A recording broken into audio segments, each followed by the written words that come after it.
El tópico que tengo esta tarde hace a algunas personas se sentirem nerviosas. Normalmente cuando se compara la Biblia con los escritos del antiguo cercano oriente, se hace para disminuir la veracidad, la autenticidad de las escrituras. Sin embargo, cuando uno estudia la Biblia y la literatura del antiguo Oriente Próximo, uno encuentra similitudes.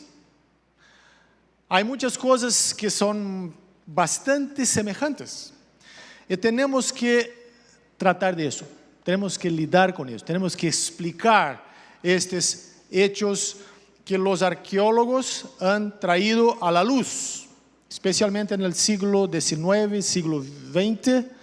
Muchas descubiertas de inscripciones, de documentos antiguos, han revelado similitudes de la Biblia con esta literatura.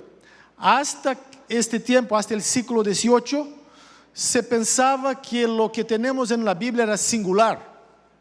La historia de la creación, la historia del diluvio y otros textos bíblicos, se pensaba que esas historias, estas narrativas, solo estaban en la Biblia.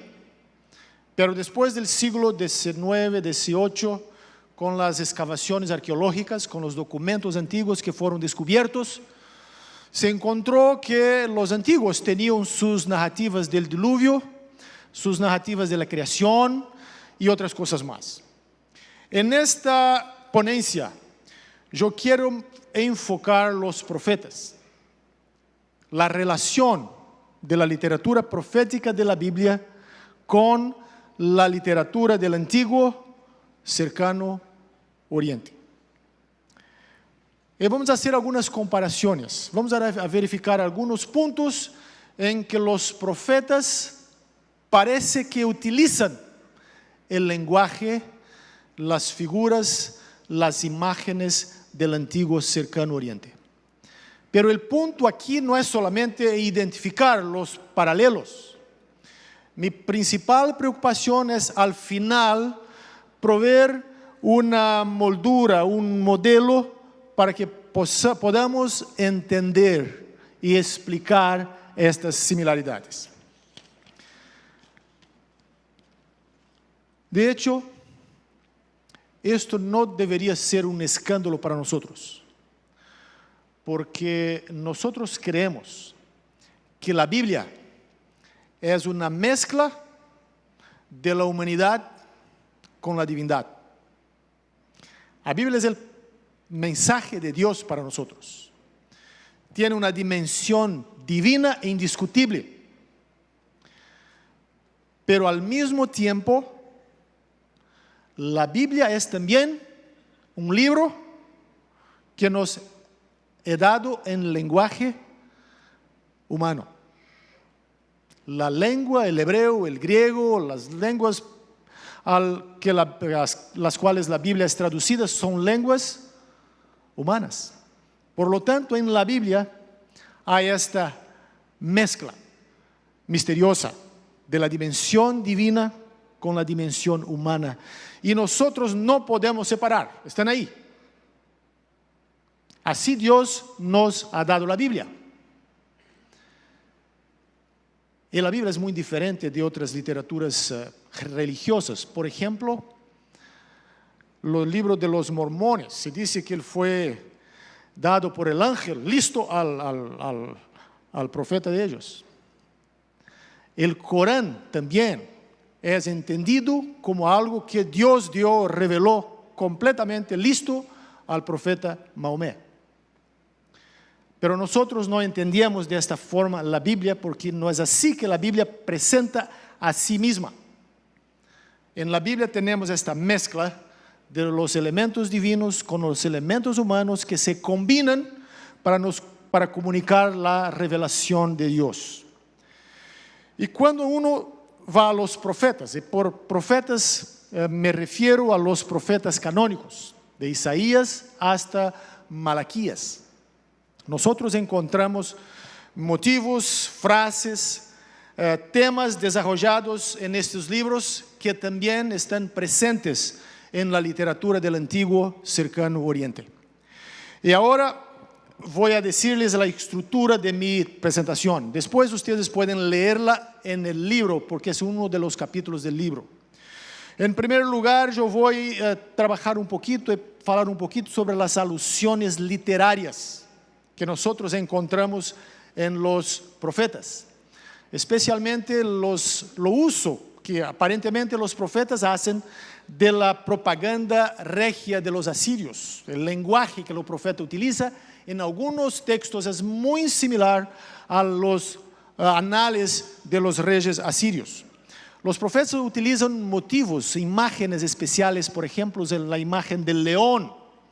Dios muchas veces en el libro de Nahum y otros libros de la Biblia es referido, es mencionado como si fuera un león. Esa es una imagen que está muy presente en la literatura del antiguo cercano oriente también. Hay los tratados de vasallaje, que son tratados de los reyes asirios con sus vasalos, con los pueblos dominados. Y hay alusiones en los profetas que se refieren a estos tratados también. Esta es la primera parte, la literatura ugarítica también. Esa es la primera parte, son alusiones. Las alusiones literarias. La segunda parte de la ponencia serán las alusiones teológicas, porque los profetas no apenas se usan lenguajes, figuras de lenguaje, expresiones, metáforas, imágenes. Ellos también utilizan algunos temas teológicos que están en los profetas, pero que también están en la literatura del antiguo cercano oriente. Concepto, por ejemplo, del día del Señor, del fin del mal, de la resurrección. Estos temas no están solamente en la Biblia. La esperanza mesiánica también no están solamente en la Biblia. También ellos son encontrados en la literatura del antiguo cercano oriente. ¿Cómo explicar esto? Simplemente decir que la Biblia, que los profetas copiaron de los autores antiguos, no es verdad. No hay evidencia. Y contradice algunas evidencias que encontramos en la Biblia misma. Decir que estas literaturas que los pueblos del Antiguo Oriente copiaron de la Biblia, también tampoco es verdad. Porque la literatura del Antiguo Oriente es más antigua que la Biblia. Algunas alusiones a la resurrección aparecen en textos de Ugarit, que son datados de 1500, 1400 años antes de Cristo. Es más antiguo que todos los profetas. Esta es la segunda parte de mi papel, de mi ponencia, que es las alusiones teológicas.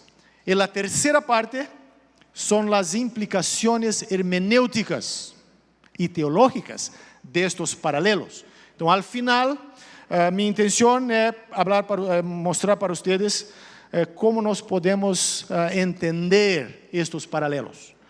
Porque nosotros tenemos que tener siempre muy presente en nuestra mente que hoy la Biblia es un libro público que está siendo estudiada e investigada en las universidades. Diferentes aportes son traídos a la Biblia. Y muchas veces cuando uno mira la televisión, oye el radio, hay alguna entrevista, hay alguna encuesta, alguien está hablando de la Biblia. Y a veces ellos invitan eruditos para hablar. Y normalmente son eruditos seculares, que no creen en la autoridad o la inspiración de la palabra de Dios. Entonces esos eruditos van a explicar estos paralelos como si la Biblia fuera un libro exactamente igual a cualquier otro libro. Por eso es importante que nosotros tengamos este modelo, esta hermenéutica muy clarita, para que cuando confrontados con estas reivindicaciones, con estos argumentos, tengamos las respuestas que necesitamos dar. Vamos a empezar con la primera sección de la ponencia. Voy a hablar un poquito sobre las alusiones literarias ahora. Y voy a empezar con la propaganda regia, con la propaganda de los reyes asirios. Voy a dar algunos ejemplos aquí de la palabra de Dios. Isaías 1:7. Isaías capítulo 1, verso 7. En este versículo el profeta anunció la devastación de la tierra usando una fraseología que se parece mucho a los antiguos anales reales del Próximo Oriente. Aquí está lo que dice Isaías: vuestra tierra está destruida, vuestras ciudades puestas a fuego, vuestra tierra delante de vosotros, comida por extranjeros. Esta es la palabra de Dios, esto que Isaías está diciendo. Ahora, este lenguaje de tierra destruida, ciudades puestas a fuego, tierra comida por extranjeros, este lenguaje aparece en los anales, en los documentos asirios, donde la secuencia del verbos desolar, quemar, fuego, solo aparece allí. Solo aparece aquí en la Biblia, en Isaías capítulo 7. Y fuera de la Biblia, solo aparece en los anales asirios. Lo que sugiere que de alguna manera el profeta debería conocer estos documentos o lo que se hablaba en esos documentos. Después, otro texto que se habla, donde Isaías utiliza metáforas de aguas torrenciales y de una gloria abrumadora para representar al rey de Asiria en su marcha contra Judá. Y ahora vamos a Isaías capítulo 8, versículos 7 y 8. El profeta dice así: y aquí que el Señor hace subir contra ellos las aguas del río, embravecidas y copiosas, desbordará por todos sus cauces el rey de Asur y todo su esplendor. Invadirá todas sus riberas, seguirá por Judá, anegando a su paso hasta llegar al cuello, y la envergadura de sus alas abarcará la anchura de su tierra. Emanuel. Isaías 8, 7 y 8. Ese es un lenguaje muy pomposo, un lenguaje poético, en que Isaías describe a Siria como una inundación, como aguas que están ahora fluyendo como un río caudaloso, poderoso, que ahora viene para destruir.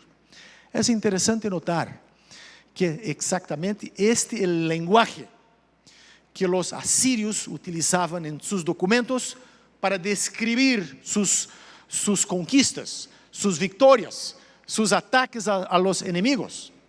Y el profeta Isaías ahora, cuando habla a Judá, cuando habla al pueblo de Dios, cuando habla a Israel, por así decir, sobre la destrucción que el Señor va a enviar, que será causada por los asirios, el profeta utiliza el lenguaje que todos conocían, el mismo lenguaje que los asirios aplicaban a sí mismos.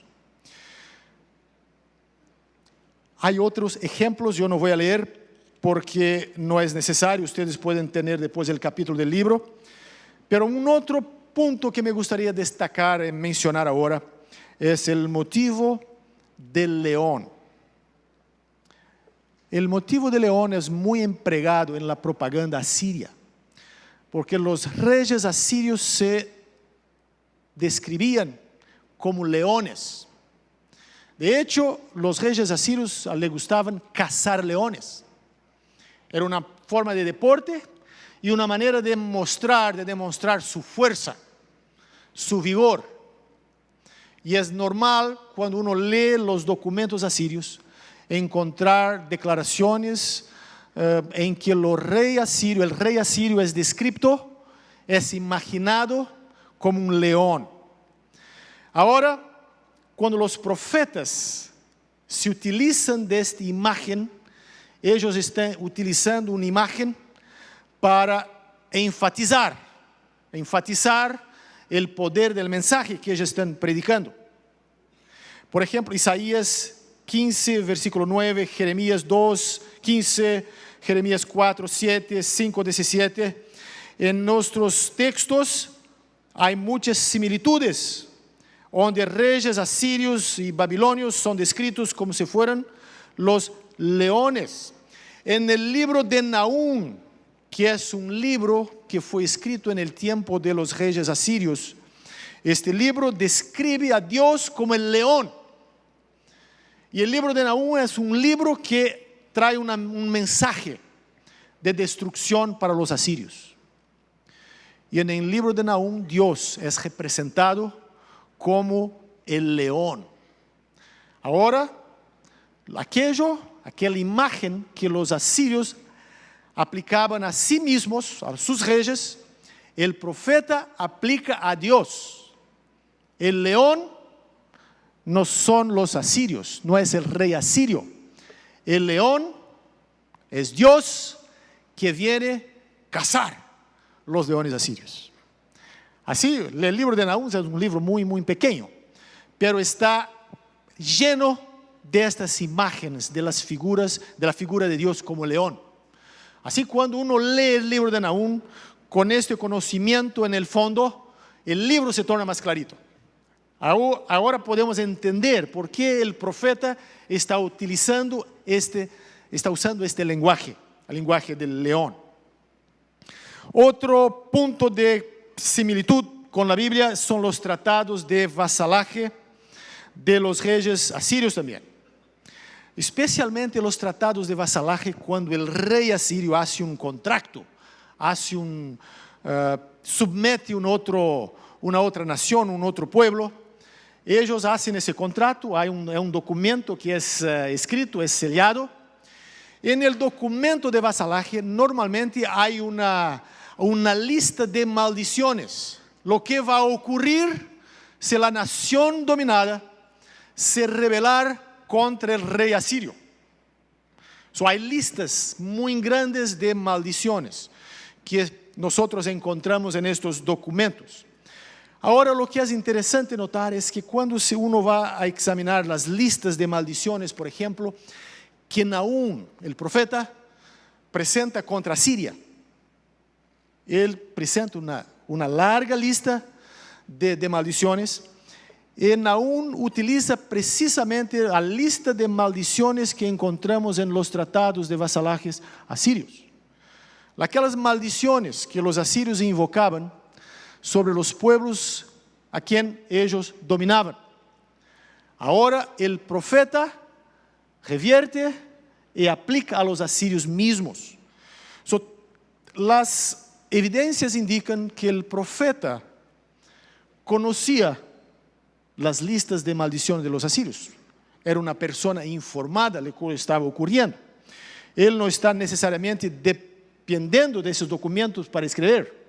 No está legitimando los documentos asirios como verdad teológica, pero está se utilizando de aquel lenguaje de lo que los asirios mismos conocían para ahora decir lo que Dios va a traer sobre ellos. Al hacer de esta forma, el profeta está comunicando el mensaje con un poder retórico especial. Un otro punto de similitud nosotros encontramos en la literatura ugarítica. La antigua ciudad de Ugarit fue descubierta hace unos 90, 80 años, 1934, 35, por ahí fueron descubiertas muchas tablas de argila con textos de la ciudad de Ugarit.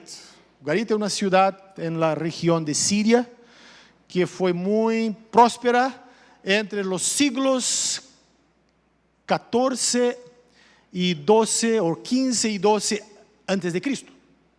Por lo tanto, es una civilización muy antigua. Los textos ugaríticos son anteriores a muchos de los textos bíblicos. Los eruditos se quedaron impresionados cuando fueron a pesquisar, estudiar la literatura ugarítica, porque se encontró allí muchas expresiones, muchas figuras de lenguaje, muchos conceptos que ya se conocía de la Biblia. Por lo tanto, mucha cosa que se encontró en Ugarit ayuda a entender algunos pasajes, algunos términos que encontramos en la Biblia también. Pero es muy interesante la similitud que hay entre el texto de Ugarit y Isaías 27, versículo 1. Isaías 27 es una perícopa que representa el juicio escatológico y la victoria decisiva de Dios sobre las fuerzas del mal. Este texto, Isaías 27, versículo 1, dice así: en aquel día Jehová castigará con su espada dura, grande y fuerte a Leviatán, la serpiente veloz, a Leviatán la serpiente tortuosa, y matará al dragón que está en el mar. Este texto está en Isaías 27, versículo 1. Se refiere a Leviatán, a la serpiente veloz, a la serpiente tortuosa, y hasta que antes de las descubiertas de Ugarit, este es el único texto del Antiguo Oriente que mencionaba estas entidades, estos elementos, Leviatán, la serpiente tortuosa. Pero en Ugarit, en los mitos de Baal que están allí en Ugarit, se encontró una expresión muy parecida. Los eruditos llegan a decir que la Biblia y Ugarit, dos textos son muy similares. Ugarit dice así: cuando mataste a Leviatán, la serpiente tortuosa, y aniquilaste la serpiente tortuosa, la potentada de 7 cabezas. Hay una serie de expresiones hebreas en Isaías que corresponden precisamente a las expresiones de la lengua ugarítica. Ahora, la pregunta que uno se hace es: ¿qué vamos a hacer con estas similaridades? No podemos decir que la Biblia copió de Ugarit, o que Isaías copió de Ugarit, porque Isaías vivió 700 años después de que estos textos fueron escritos. Y no hay erudito que postule, que defienda esta idea. Pero tenemos que explicar de alguna manera. Y voy a voltar a esto al final de mi ponencia. Ahora, en la segunda sección de esta ponencia, yo quiero hablar un poquito sobre las alusiones teológicas que nosotros encontramos en los profetas a la literatura del Antiguo Oriente cercano, o puntos de similitudes, puntos en común. Por ejemplo, los profetas hablan mucho del día del Señor. El libro de Amós habla del día del Señor. Probablemente es la primera mención del día del Señor en la Biblia está en el libro de Amós, donde explícitamente se menciona el día en que el Señor va a se manifestar para traer juicio a su pueblo. Ese es un concepto muy importante en Amós, Abdías, Isaías y otros profetas. Ahora, la literatura del Antiguo Cercano Oriente también tiene una idea similar. Un día en que el rey va a venir y va a destruir los enemigos y va a establecer la paz en su reino. Encontramos varios textos sumerios, hititas, egipcios y semíticos en general que tratan de este tema, que aluden a este tema. Un otro punto es el fin del mal, el establecimiento de la paz, de la perfección en el mundo. Isaías 11, versículos 6 a 9, tiene una promesa en el contexto del Mesías. Isaías 11, 6 a 9, ustedes conocen muy bien el texto. Isaías dice así: morará el lobo con el cordero y el leopardo con el cabrito se acostará. El becerro, el león y la bestia doméstica andarán juntos y un niño los pastoreará. La vaca pasará junto a la osa, sus crías se recostarán juntas y el león como un buey comerá paja. El niño de pecho jugará sobre la cueva de la cobra. El recién destetado extenderá su mano sobre la caverna de la víbora. No harán mal ni dañarán en todo mi santo monte, porque la tierra será llena del conocimiento de Jehová, como las aguas cubren el mar. Ese es un texto maravilloso, una promesa mesiánica muy importante que encontramos en el libro de Isaías. Este anhelo, este deseo por la perfección, por la restauración de todas las cosas que Dios comunica a su pueblo a través de Isaías. Ahora, en la literatura del Antiguo Oriente también encontramos expresiones de esta esperanza. También encontramos textos en que se habla de un día en que no habrá serpiente, ni escorpión, ni habrá león, y muchos conceptos similares al concepto de Isaías, que fueron escritos aún antes de Isaías. Por lo tanto, esta esperanza es una esperanza más amplia que otros pueblos del antiguo cercano oriente tenían también. Un otro punto, un otro concepto teológico que me gustaría ahora mencionar para ustedes es la propia idea, propia noción de resurrección. No hay muchos pasajes en el Antiguo Testamento que hablan de la resurrección, pero hay algunos muy significativos. Tenemos Isaías 26, versículo 19, Oseas 6, versículo 2, Ezequiel 37, Daniel 12, versículos 2 y 13. Son textos que hablan de la resurrección. A veces se habla de la resurrección nacional de Israel, pero se habla también de la resurrección individual, personal, de los muertos. Y la resurrección es una esperanza fundamental de la Biblia que después será desarrollada en el Nuevo Testamento. Pero los textos antiguos también hablan de la resurrección. En Ugarit, como hablé para ustedes, también hay referencias a la resurrección. Se entiende que los dioses, por lo menos Baal, muere y resucita. En algunos textos hititas también se habla de la resurrección, pero en estos textos normalmente la resurrección es un privilegio de los reyes. En la Biblia la resurrección es un privilegio de todo el ser humano que es fiel a Dios.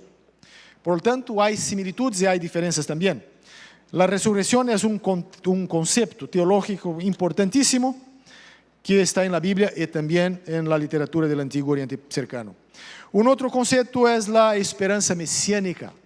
La Biblia presenta la promesa mesiánica del Mesías.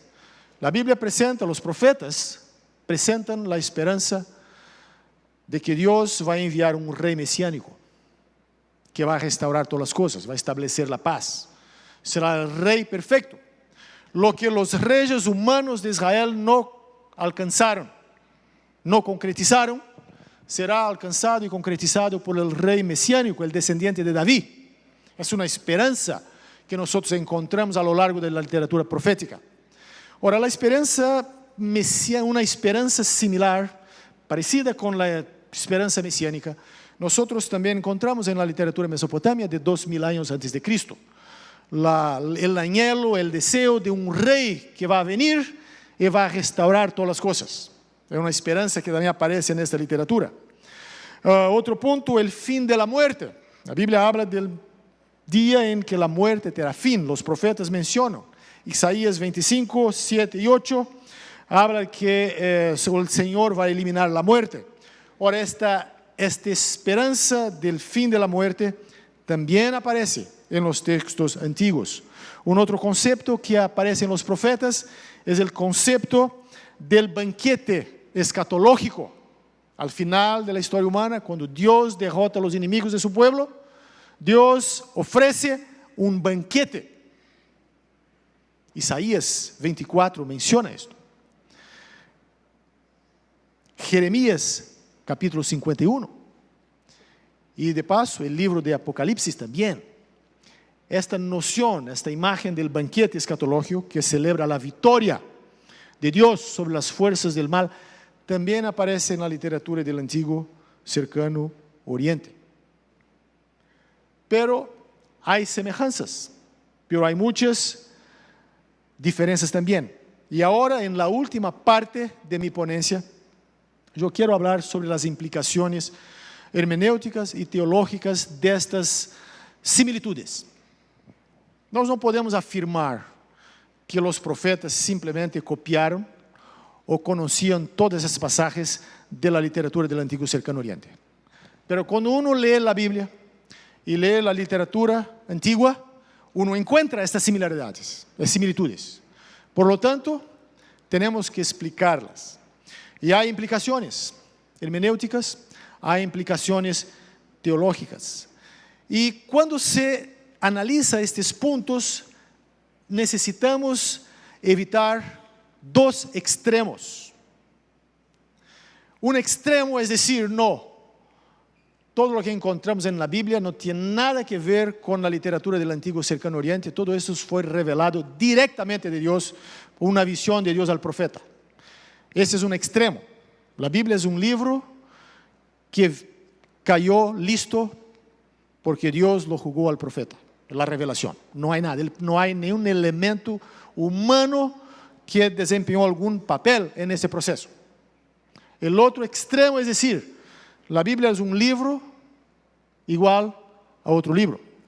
La Biblia es apenas una copia, una adaptación, una modificación de la literatura del Antiguo Oriente Próximo. Y eso también no es verdad. De acuerdo con la Biblia es una mezcla de los elementos humanos y divinos que se combinan para comunicar la verdad de Dios. A nosotros no cabe separar el humano del divino. Cuando nosotros estudiamos estos aspectos es para entender un poquito mejor. Pero no tenemos la autoridad para abrir la Biblia y decir, esto aquí es así porque es humano. Esto es así porque es divino. Porque el humano y el divino están mezclados en todo esto. Incluso lo que acabé de mencionar para ustedes. Por lo tanto, ahora vamos a algunos principios que van a nos ayudar a entender y a explicar estas similitudes. El primer punto. Algunas de estas similitudes están ahí porque son parte de una experiencia común. Algunos de los paralelos que encontramos ahí pertenecen a un acervo de expresiones e iconografía que los profetas compartían con el contexto del Próximo Oriente en su conjunto. En estos casos, los profetas pueden haber usado tales expresiones como parte de su vocabulario normal, sin ninguna intención de referirse a textos o ideas de las naciones vecinas. Un ejemplo de tales casos es el uso de ciertos términos y ciertas frases atestiguados tanto en el hebreo como en el ugarítico y otras lenguas antiguas. Es simplemente el hecho de que el profeta vive en el mismo mundo, en el mismo ambiente. Si uno va a oír un predicador aquí en el sábado predicando, va a ver el discurso que se presenta en el radio de una persona cualquiera, de un político, por ejemplo, y combinar las palabras y encontrar palabras en común. Pero no significa que uno está copiando el otro. Simplemente porque ellos hablan español y porque hablan una lengua similar, comparten una cultura similar, están utilizando expresiones que son similares. Algunas de las expresiones en la Biblia son explicadas de esta forma. La cultura común de la Biblia y del Antiguo Cercano Oriente. El segundo punto que explica también otras expresiones, nos parece que el profeta conocía la literatura. Parece que él sabía y quería alcanzar algún efecto. En estos casos nos podemos decir que algunas similitudes son explicadas por una intención retórica. El profeta necesita comunicar el mensaje que Dios le dio de una forma que pueda atraer la atención de su audiencia, del pueblo. Por ejemplo, cuando el profeta Nahum habla de las maldiciones, anuncia las maldiciones que Dios va a traer sobre los asirios. Él menciona una lista de maldiciones que son similares a las que están en los anales, los documentos asirios. ¿Por qué? Por una cuestión retórica. Para poner fuerza en el mensaje que él está comunicando. Cuando el profeta se refiere a Dios como el león y utiliza expresiones que son similares a las expresiones que los asirios utilizan para sus reyes, el profeta está utilizando retóricamente la expresión. Él no está validando, no está legitimando los análisis asirios como inspirados. Está simplemente se utilizando de las expresiones para poner efecto, para poner fuerza en su predicación. Entonces, en algunos casos es así. Esto ocurre aún hoy. El predicador puede vir aquí, pregar la palabra de Dios, utilizar ilustraciones del día a día. Figuras de la política, del gobierno, de cualquier lugar se puede traer para ilustrar una verdad de la Biblia. No que estemos utilizando o tomando, digamos, por así decir, emprestado de ellos. Estamos simplemente utilizando un modelo retórico para comunicar el mensaje. Y algunas de estas similitudes son explicadas de esta forma.